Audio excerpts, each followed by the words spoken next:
Hi, this is Mike Palmer with Group One Trading. This is Volatility 411. This week, we obviously had some impeachment news and talks about impeachment inquiries, you name it. That hasn't had a massive effect on the market. We did see the market gyrate around a little bit on the news, and we saw the VIX actually run up to about 17. But I think it's worth noting that as of now, this has not been a big mover of markets itself.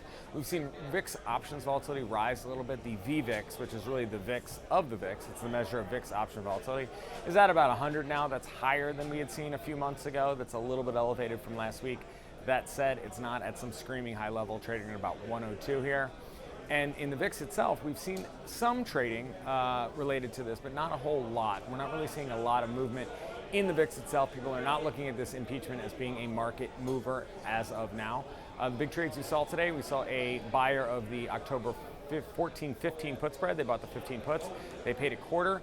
In addition, we saw an additional 45,000 of those puts trade 45 cents. So those downside puts are in play. That could be somebody saying they think volatility is actually going to abate from here, come in. It doesn't seem like we have a lot of catalysts in the market outside of this impeachment situation, and right now that is not a financial event. Now going forward, it could be an interesting event. But I think what we've known to be a big event are tariffs and years ago, Brexit, and both of those are both still in play. We have the Brexit on October 31st, potentially. That could be a market mover. And then tariff news seems to come at random intervals throughout time, so that could be at any time too.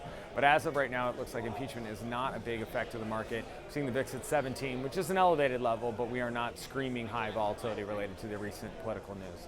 That's going on in the VIX. This is Mike Palmer with Group One Trading. This is Volatility 411.